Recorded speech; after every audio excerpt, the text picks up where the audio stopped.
Some losses cut so deep that they change who you become as a mother forever. I never thought I'd be raising my son without his grandfather. Dad died 2 years before Tommy was born. The heart attack took him so suddenly. One day he was planning our family vacation. The next day he was gone. I was 26 and pregnant with dreams of watching Dad hold his grandson. Those dreams died with him in that hospital room. Now Tommy is 3 years old. He runs around our small apartment with endless energy. I work at Miller's coffee shop downtown 6 days a week. The tips help pay for daycare and groceries. Every morning I wake up wishing things were different. Tommy looks just like Dad did in old baby pictures. He has the same dark eyes and stubborn chin. Sometimes I catch him making faces that remind me of Dad. It breaks my heart and fills it at the same time. I keep Dad's photos on the living room wall.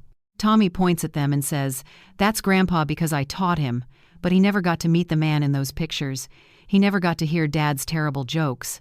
He never got to ride on Dad's shoulders. He never got to feel how much Dad would have loved him. These are the thoughts that keep me awake at night. Being a single mom is harder than anyone tells you. My friends try to help, but they don't understand. They have their parents to call for babysitting. They have family dinners every Sunday. They have grandparents who spoil their kids with toys. I have memories and photographs and an empty space. Tommy asks about Grandpa sometimes. I tell him stories about Dad's woodworking shop. I tell him about Dad's famous pancakes on Saturday mornings. I tell him about Dad's love for baseball games. But stories aren't the same as hugs. Stories can't push him on swings at the park. Stories can't teach him how to ride a bike. The coffee shop keeps me busy during the day. Mrs. Miller is understanding about my single mom situation. She lets me bring Tommy to work sometimes. He sits in the corner booth coloring pictures. The regular customers know our story by now. They're kind, but their sympathy makes me feel worse. I don't want pity for my situation. I want my dad back for my son. I want Tommy to have a grandfather who loves him. I want family barbecues and birthday parties with more than 2 people. These simple things feel impossible now. Other families make it look so easy. Tommy is starting to ask harder questions lately. He wants to know why other kids have grandpas. He wants to know why Grandpa lives in heaven. He wants to know when Grandpa is coming home. These questions tear me apart every single time. I try to explain death in ways he can understand. But how do you tell a 3-year-old about forever? How do you explain that some people never come back? How do you help him understand loss he never experienced? I feel like I'm failing him every day. Dad would know what to say. Money is always tight, but we manage somehow.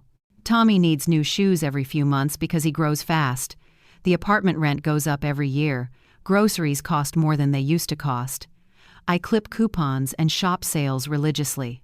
Sometimes I skip lunch to save money for Tommy's needs. This isn't the life I planned when I was pregnant. I thought I'd have help from Dad. I thought Tommy would have a grandfather's love. I thought we'd be a bigger family. Instead, it's just us against the world. Most days that feels like enough. Some days it doesn't. The hardest part is watching other families at the park. Grandparents push grandchildren on swings with obvious joy. 3 generations sit together at picnic tables. Kids run to their grandpas with scraped knees for comfort. Tommy watches these scenes with curious eyes. He doesn't understand what he's missing yet, but I see it clearly every time. The hole in our family feels bigger around other people. I wonder if Tommy will resent me later.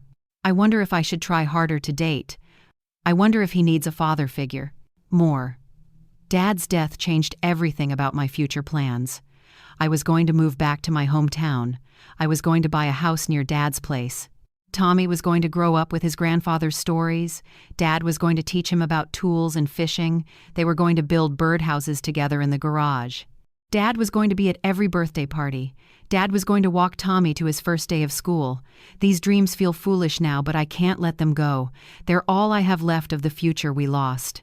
Sleep comes hard most nights because my mind races. I think about all the milestones Dad will miss. Tommy's first steps already happened without his grandfather cheering. His first words didn't include Grandpa naturally. His first Christmas was smaller than it should have been. Every birthday party feels incomplete. Every family photo has an obvious empty space. I try to fill Dad's role myself, but it's impossible. I can't be both mother and grandfather. I can't give Tommy everything he deserves. This guilt follows me everywhere I go. Some days it's overwhelming. Tomorrow is just another Tuesday in our small world. Tommy will wake up asking for chocolate chip pancakes. I'll make regular pancakes because chocolate chips cost extra. He'll ask to go to the park after lunch. We'll pack his small backpack with snacks and juice. The playground will be full of other families. Tommy will play happily with other children. I'll sit on the bench watching him grow up. This is our routine and it's good enough. But deep down, I still wish for more. I still wish Dad could see his grandson laugh. Tuesday afternoon arrives with Tommy's usual excitement about park time. He bounces on his bed while I pack our small backpack. Apple slices and a juice box go into the front pocket. His favorite toy truck goes into the main section. We've been going to Riverside Park every Tuesday for months. It's become our special tradition together. The walk takes exactly 12 minutes from our apartment. Tommy holds my hand and chatters about everything he sees. Today he's excited about the new slide they installed. His enthusiasm makes even ordinary days feel magical. This routine keeps us both grounded and happy. The park is busy with other families enjoying the warm weather. Moms sit on benches while their children play together. Dads push kids on swings with patient smiles. Some families spread blankets for afternoon picnics. Tommy runs straight to the jungle gym without looking back. He's fearless when it comes to climbing and exploring. I find my usual bench with a good view.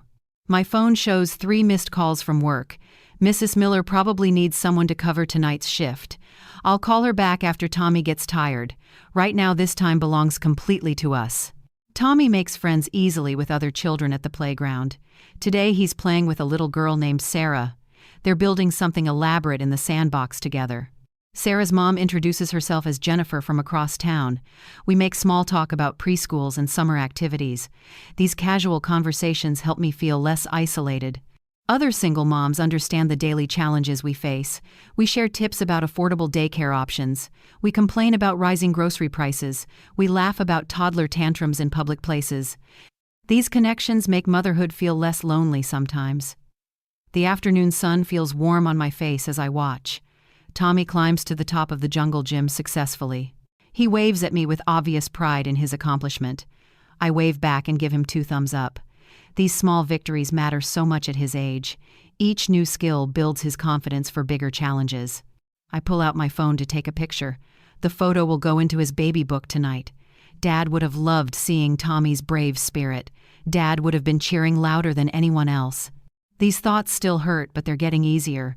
Other families around us look so complete and happy together. A grandfather pushes his grandson on the merry-go-round nearby.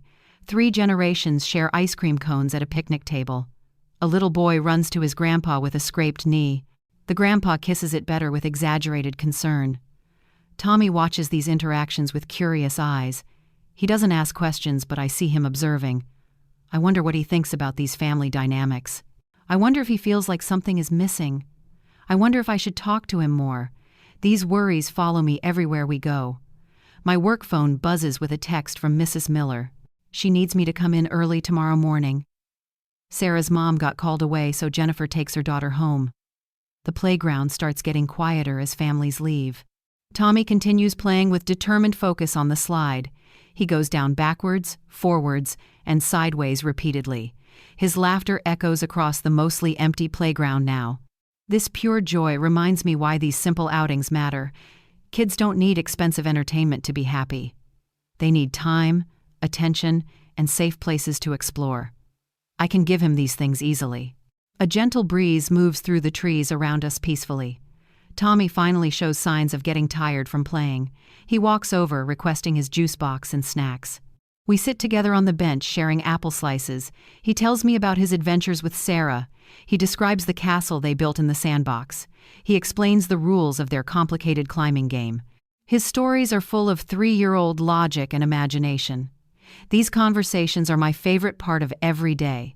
His perspective on the world amazes me constantly. Dad would have loved listening to these stories too. The park starts feeling different as we prepare to leave. An elderly man sits on a bench near the pond. He's feeding pigeons from a small paper bag. Tommy notices him and stops walking suddenly. His whole body goes still like he's seen something important. The man has gray hair and kind eyes. He wears a simple blue sweater and khaki pants. There's something familiar about his gentle manner. Tommy stares at him with intense concentration. I've never seen my son focus so completely. His behavior shifts from playful to serious immediately. Something about this stranger has captured his attention completely. Tommy tugs on my sleeve without looking away from the man. His small hand points directly across the park. The elderly stranger notices us watching and waves kindly. Tommy's grip on my arm gets tighter. His breathing changes like he's seen something impossible. I follow his gaze but only see a nice old man. The stranger seems harmless and friendly enough. But Tommy's reaction suggests something much more significant. His entire body language screams recognition and excitement. I've never seen him respond to a stranger this way. Something is happening that I don't understand yet. This moment feels different from every other park visit. The peaceful afternoon suddenly feels charged with unexpected tension and possibility. Tommy's finger points straight at the elderly stranger with absolute certainty. His voice rings out clear and excited across the quiet park. "That's Grandpa!" he announces like he's stating an obvious fact. My world tilts sideways as those two words hit me. The juice box falls from my shaking hand. My heart starts pounding so hard I can hear it. Tommy has never met his grandfather. Dad died before Tommy was even born. This should be impossible, but Tommy sounds completely sure. His 3-year-old voice carries no doubt whatsoever. The man feeding pigeons looks up at Tommy's excited shout. I stare at the elderly stranger with new eyes now. He has the same silver hair Dad had before he died. His shoulders slope in the exact same gentle way. The way he holds his head feels eerily familiar. His kind smile reminds me of Dad's patient expression. But this can't be real or possible. Dad is buried in Greenwood Cemetery across town. I was at his funeral 2 years ago. I watched them lower his coffin into the ground. I threw dirt on top with my own hands. This man might look similar, but he's not Dad. Tommy must be confused or playing some kind of game. "Tommy, that's not Grandpa," I whisper as gently as possible. My voice shakes despite my efforts to stay calm. "Grandpa is in heaven, remember?" Tommy looks at me like I'm the confused one here. His dark eyes hold that stubborn determination I know so well. "No, Mommy," he says with 3-year-old confidence. "That's Grandpa right there." He points again at the man by the pond. The stranger notices our attention and waves kindly again. My stomach drops to my feet watching this interaction. Something impossible is happening and I can't explain it. Tommy's certainty is shaking my grip on reality completely. The elderly man stands up from his bench slowly. He brushes crumbs off his sweater with careful movements. Every gesture reminds me painfully of Dad's gentle habits. He starts walking in our direction with a friendly smile. Tommy bounces on his toes with obvious excitement. "See, Mommy? Grandpa is coming over here." My mouth goes completely dry as the stranger approaches. This feels like a dream or a nightmare. Maybe I'm having some kind of breakdown from stress. Maybe grief is finally making me see things. Maybe Tommy's imagination is affecting my perception somehow. Nothing about this situation makes logical sense at all. "Hello there," the man says in a warm voice. His tone sounds exactly like Dad's patient way of talking. Tommy grins and waves enthusiastically at the approaching stranger. "Hi, Grandpa," Tommy calls out without any hesitation. The man looks surprised but pleased by Tommy's friendly greeting. "Well, hello to you too, little man," he responds kindly. My hands start trembling as I listen to this conversation. The man's voice carries Dad's same gentle cadence and warmth. His laugh sounds exactly like Dad's quiet chuckle. This resemblance goes far beyond simple physical similarities. Everything about him screams familiar in impossible ways. I struggle to find my voice as the man reaches us.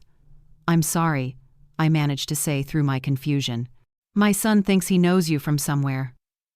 The stranger smiles with genuine warmth and understanding. "Children often see things adults miss," he says thoughtfully. Tommy nods eagerly like the man just proved his point. "That's my grandpa," Tommy insists one more time. The man's eyes widen slightly at Tommy's persistent claim. "Is that so?" he asks with amused curiosity. My world feels like it's spinning out of control. This conversation shouldn't be happening in any rational universe. Yet here we stand, having it anyway. "Grandpa, where have you been?"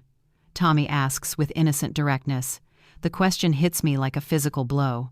The man looks genuinely touched by Tommy's sweet inquiry. "I've been looking for my family," he answers honestly. Something in his tone makes my breath catch. Tommy accepts this answer like it makes perfect sense. "Well, you found us," Tommy declares with satisfaction. The man's eyes fill with unexpected emotion at these words. He looks at me with questions I can't answer. I look back with confusion that runs deeper. This moment feels both impossible and inevitable somehow. My rational mind fights against what I'm witnessing here. Dead people don't come back to feed pigeons. Children don't recognize grandfathers they never met. This has to be coincidence or wishful thinking. But Tommy's unwavering certainty shakes my logical explanations. He's never been wrong about people before now. His instincts about others are usually spot-on accurate. The physical resemblance between this man and Dad is undeniable. Their mannerisms match in ways that seem supernatural. Maybe I should listen to my son's intuition. Maybe something miraculous is actually happening right now. Maybe impossible things do occur sometimes. The elderly man extends his hand toward me politely. "I'm Frank." He introduces himself with Dad's same gentle formality. My heart nearly stops beating at that name. Frank was Dad's middle name that he rarely used. This coincidence feels too significant to ignore completely. Tommy beams like everything is falling into place perfectly. "I told you it was Grandpa," he says triumphantly. Frank looks between Tommy and me with growing curiosity. Something important is happening that none of us understand. This chance meeting might change everything about our lives. The impossible is becoming possible right before my eyes. I don't know whether to run away or cry. Frank starts walking away from the park with slow steps. Tommy immediately tugs on my hand, wanting to follow him. "Come on, Mommy. Grandpa is leaving." My mind races with conflicting thoughts about this situation. Following a stranger goes against every safety rule I know, but Tommy's absolute certainty makes me question everything. Frank turns back and waves goodbye to Tommy kindly. Tommy waves enthusiastically and calls out, "Bye, Grandpa." Frank's smile looks exactly like Dad's farewell expression. Against my better judgment, I find myself walking behind him.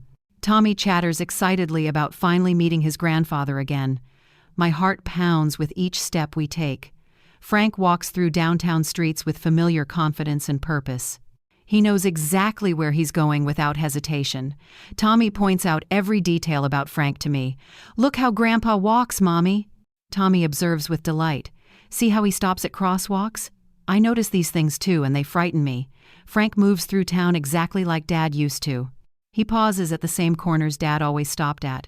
He looks both ways twice before crossing streets. He walks with his hands clasped behind his back. These habits feel too specific to be coincidental. Something supernatural is happening, or I'm losing my mind.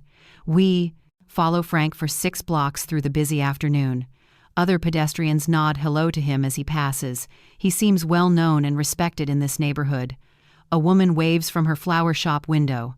A man calls out, "Good afternoon, Frank," from his cafe. This stranger has clearly been living here for some time. He's not a ghost or figment of imagination. He's a real person with a real life. But his resemblance to Dad continues to shock me. Every gesture and movement looks painfully familiar. Tommy remains convinced this man is his missing grandfather. My rational thoughts battle my desperate hope constantly. Frank stops in front of a small bookstore called Second Chances. The name feels symbolic given our impossible situation today. He pulls keys from his pocket like he works there. Tommy bounces with excitement at this development in our adventure. "Grandpa has a bookstore," Tommy announces with obvious pride. Frank unlocks the front door and goes inside alone. Through the large windows, I watch him greet customers. He moves behind the counter with practiced ease. Other elderly people browse the shelves and chat with him. This is clearly his workplace and regular routine. He belongs here in ways that Dad never could. I stand outside holding Tommy while my mind processes everything. This man lives in our town and works nearby. He looks exactly like my dead father would look. Tommy recognizes him despite never meeting Dad before today. None of this makes any logical sense whatsoever. Maybe Dad had a twin brother he never mentioned. Maybe this is some cruel cosmic joke about grief. Maybe I'm having a complete nervous breakdown right now. Tommy presses his face against the bookstore window eagerly. "Can we go inside and visit Grandpa?" he asks. His innocent question terrifies and tempts me equally. What if this leads to more heartbreak? Frank notices us watching through the window and smiles. He gestures for us to come inside the store. Tommy pulls on my hand. with desperate excitement. "Please, Mommy, I want to talk to Grandpa." My protective instincts war with my curiosity about Frank. What if he's dangerous despite his kind appearance? What if this hurts Tommy somehow down the road? What if I'm setting us up for disappointment? But what if this is exactly what we need? What if miracles actually do happen sometimes? What if Dad found a way back to us? These questions make my head spin with confusion. Tommy's trust in the situation gives me courage. The bookstore smells like old paper and coffee beans. Frank greets us warmly as we enter his domain. "Welcome to my little corner of the world," he says. Tommy runs straight to a children's section in the back. Colorful picture books line low shelves perfectly sized for kids. Frank has created a wonderful space for young readers. "Do you like stories?" Frank asks Tommy gently. "I love stories." Tommy responds with enthusiasm. "Mommy reads to me every night." Frank's eyes light up with genuine interest and affection. This interaction feels natural despite the supernatural circumstances. Maybe following him was the right choice after all. Frank offers Tommy a small book about farm animals. Tommy accepts it gratefully and sits cross-legged on the floor. He flips through pages while Frank and I watch. "He's a beautiful boy," Frank says softly to me.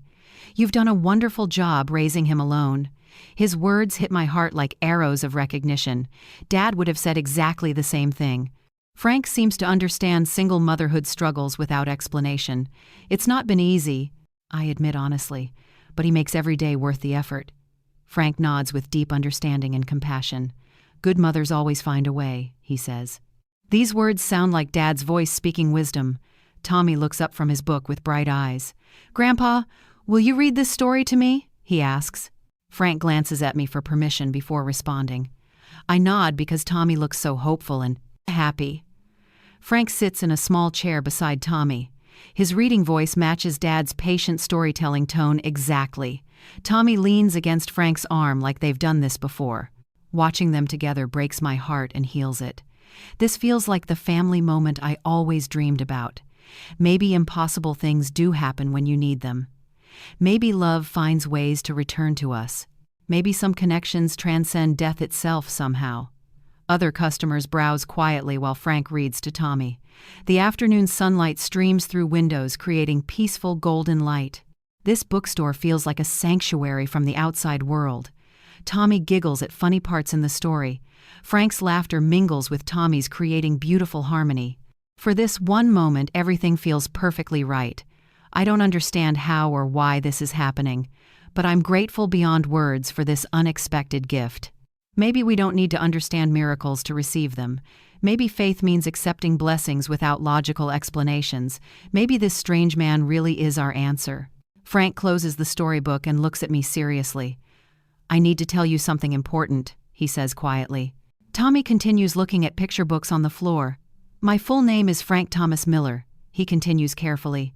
My breath catches because Thomas was Dad's first name. I've been searching for family members for 2 years now. His words send chills down my spine immediately.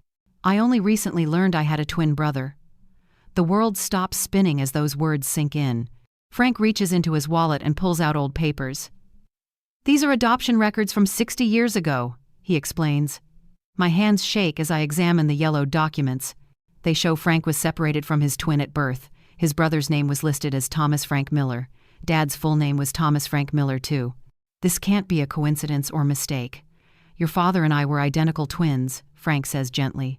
"We were both put up for adoption separately." Tears start flowing down my cheeks uncontrollably now. "Dad never knew he had a twin brother," I whisper. Frank nods with deep sadness in his eyes. "Neither did I until DNA testing revealed the truth. This explains everything about Tommy's instant recognition." Frank tells me about growing up in foster care. He moved between different families throughout his childhood. He always felt like something was missing from his life. "I searched for my birth family for decades," he explains. "The records were sealed until recently. He discovered Dad's name just 6 months ago through genealogy websites. I moved here hoping to meet my twin brother. My heart breaks as I realize the timing. Dad died 2 years ago from a heart attack," I tell him. Frank's face crumbles with grief and disappointment. We both lost the chance for a reunion. "I'm so sorry for your loss," Frank says sincerely. and I'm sorry I never got to meet him." We sit quietly processing this impossible family connection. Tommy looks up from his books occasionally. He seems content knowing his grandpa is here with us. "How did Tommy recognize me so instantly?" Frank asks. "Children sometimes see genetic connections adults miss," I suggest. "He's never seen photos of Dad at your age." Frank smiles through his tears at this thought. "Maybe some bonds transcend time and death," he says. This feels like the most logical explanation possible. Frank shows me photos of himself as a young man. The resemblance to Dad's old pictures is absolutely stunning. They could have been the same person completely. We probably had identical mannerisms and expressions, Frank explains. Identical twins often share these traits despite separation. Tommy definitely sensed this deep genetic connection somehow. His 3-year-old instincts knew something my adult mind couldn't accept. "I've been hoping to find family for years," Frank admits. "I never expected to find a great nephew." Instead, his eyes fill with love as he watches Tommy. "Would you like to be part of our lives?" I ask carefully. Frank's face lights up with joy and hope. "I would be honored to know you both," he responds. "I promise to respect boundaries and go slowly." Tommy runs over, hearing our serious conversation. "Are you really my grandpa?" he asks Frank directly. "I'm your great-uncle," Frank explains patiently. "But I knew your grandpa before you were born." Tommy accepts this explanation with typical 3-year-old adaptability. "Can I call you Grandpa Frank?" he asks sweetly. "I would love that very much," Frank answers. We exchange phone numbers and make plans for dinner. Frank wants to hear stories about his twin brother. I want to learn about Dad's family history. Tommy wants to visit the bookstore every day now. This unexpected meeting has given us all something precious. Frank has found the family he always searched for. Tommy has found a grandfather figure to love him. I have found healing I never expected to discover. Sometimes miracles happen in the most ordinary places. Sometimes impossible things become beautifully possible through love. 6 months later, our lives look completely different than before. Frank comes over for dinner every Sunday night now. He brings books for Tommy and stories about Dad's childhood. Tommy calls him Grandpa Frank with pure joy and love. Frank teaches Tommy about woodworking just like Dad would have. They build birdhouses together in Frank's small garage workshop. These Sunday dinners fill the empty space in our lives. Frank shares memories of growing up in foster care. I share stories about Dad's adult life and dreams. We piece together a family history neither of us knew. Frank helps with Tommy when I work late shifts. He picks Tommy up from daycare sometimes on Tuesdays. They visit the bookstore together and read stories. Tommy has learned to help Frank organize children's books. Other customers love seeing their neighbor, a grandfather-grandson bond together. Frank spoils Tommy with small gifts and patient attention. Tommy gives Frank the family love he always missed. I watch them play together with grateful tears. This relationship heals wounds in all our hearts. Dad's spirit lives on through Frank's identical love and kindness. Our small apartment feels warmer with Frank's presence included. He fixes broken things and helps with household chores. Frank remembers Dad's birthday and helps us celebrate appropriately. We visit Dad's grave together every few months. Frank talks to his twin brother's headstone quietly. Tommy leaves flowers and tells Dad about school. These visits bring peace instead of only sadness. Frank has given us a way to honor Dad's memory. He's also given us hope for the future ahead. Family doesn't always look like we expect it to. Tommy is thriving with his great-uncle's love and guidance. His vocabulary has improved from Frank's constant reading sessions. He's more confident and secure knowing he has grandparent. Frank attends Tommy's preschool events and birthday parties now. Other parents assume Frank is Tommy's biological grandfather. We don't correct them because the love is real. Frank has stepped into the grandfather role naturally. Tommy has the family stability I always wanted him. Some miracles come disguised as impossible coincidences and chance meetings. Love finds ways to return to us through unexpected channels. Frank proves that family bonds transcend death and time. Our story shows that healing happens when we're open. Did this story of family healing and impossible connections touch your heart? Please hit that like button to show support for stories about love that transcends time. Share your own experiences with unexplained family moments or surprising discoveries in the comments below. Your stories inspire our community. If someone you know has experienced loss but still believes in miracles, please share this story with them. For more, Real-life stories about family mysteries, unexpected reunions, and the power of love. Don't forget to subscribe to our channel. Remember, sometimes the people we've lost find ways to come back to us through the most amazing circumstances.